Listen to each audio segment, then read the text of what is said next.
It looks like a cozy kitchen, but this might be the most dangerous place in the game's world. Because here, they're not handling ingredients, they're handling monsters.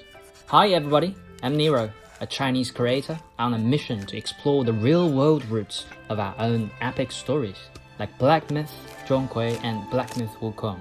This fresh in-engine footage, New Year's special, has done something remarkable. It pulled Black Myth Zhong Kui back into the spotlight after 5 quiet months and reignited the hype. Right away, we see a female character using all different knives and blades. Did you notice it while watching the video? There are quite a few footages of knife switching, chopping board switching, slim ones, larger ones, wide ones, heavier ones. In traditional Chinese culture, different knives served distinct purposes. The big cleaver, for example, as we can see there, its distinctive upward curve at the front marks it as a classic chopping knife. The cutting technique itself is determined by the ingredients' fiber and texture. For instance, beef is cut against the grain to sever the fibers for tenderness, while pork is cut with the grain to maintain its shape. The true value of Chinese knife is ultimately realized through knife skills, elevated into an art form and a cultural philosophy. If you listen closely, you can even hear the sound of the blade severing the fish's spine. The detail is incredible. You can feel the texture of the knife cutting through the flesh. See how the fish meat moves due to the pressure of the knife? Can you believe it's actually in the game? It's in-engine footage. I can only hope my PS5 can handle this. Also, later in the video, she uses a different knife and chopping board for the spring onion. This is actually a fundamental rule. Keep raw meat and vegetables separate to prevent cross-contamination. It's one of the most crucial, yet often overlooked aspects of kitchen safety actually. This particular detail is a perfect example of just how game science stick to their value of game producing. This isn't just cooking, it's a sacred ritual of order. Each blade has a destiny, each block a purpose. This mirrors a deeper Chinese philosophy. True power isn't in chaotic force, but in mastering a complex, precise system. The game may not be about mindless hacking, but about learning the divine rules of this world. Apart from that, there's grinding trove. Not many people have seen it in real life actually. Very old gadget.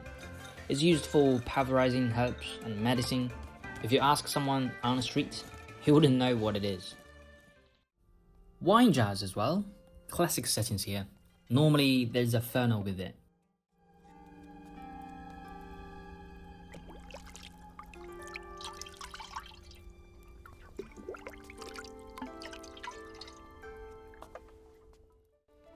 Check out the light and shadow changing.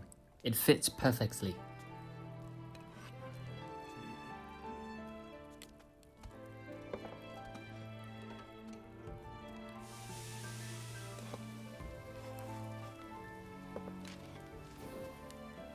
The man takes a fire-igniting talisman to boost the flame. This might be a clue that your power in this game may come not from strength, but from knowledge of these cosmic rules. You might wield rituals, symbols, and ancient contracts to interact with the world. It's a deeper, more intellectual kind of power fantasy. Though game science stressed in the end of the video that this is non-canon and related to the main storyline. But hey, these characters and tools exist in their world now, right? And then there's all the food materials in this video. In the beginning, there is a fish with a human-like face.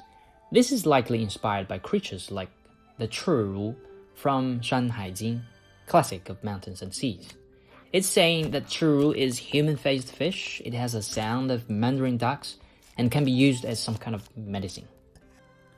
Another spirit in the video is a clam, probably inspired by the Shan Hai Jing again. The man is cutting something from it. Listen. So he took a piece of flesh from the clam spirit, sparing the whole creature.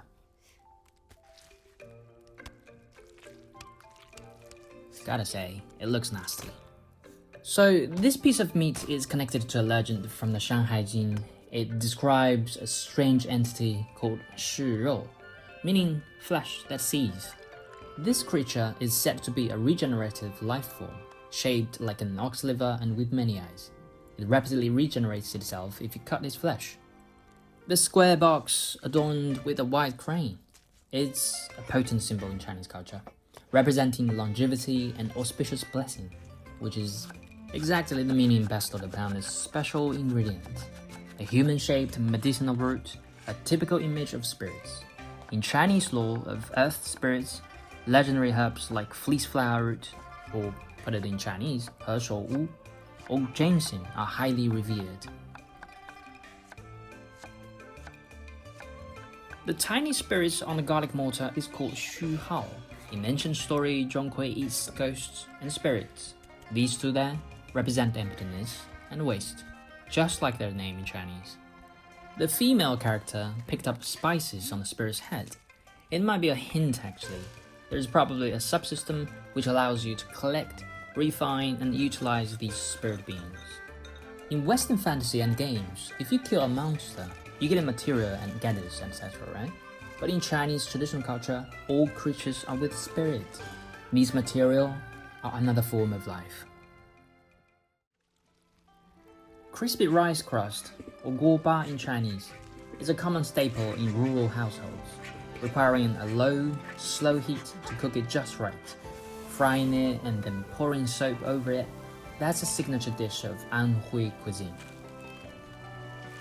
Does this suggest that the game's future setting could be in Anhui, China?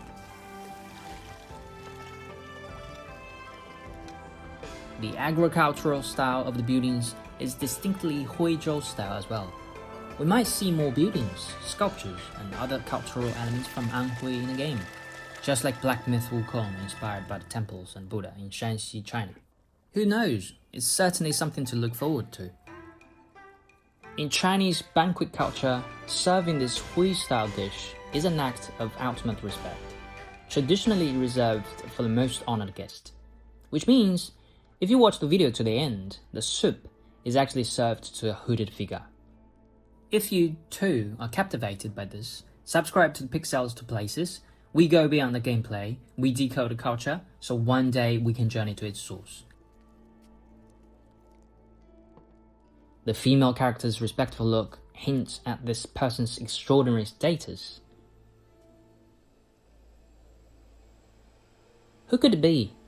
Zhong Kui himself, or perhaps it is us?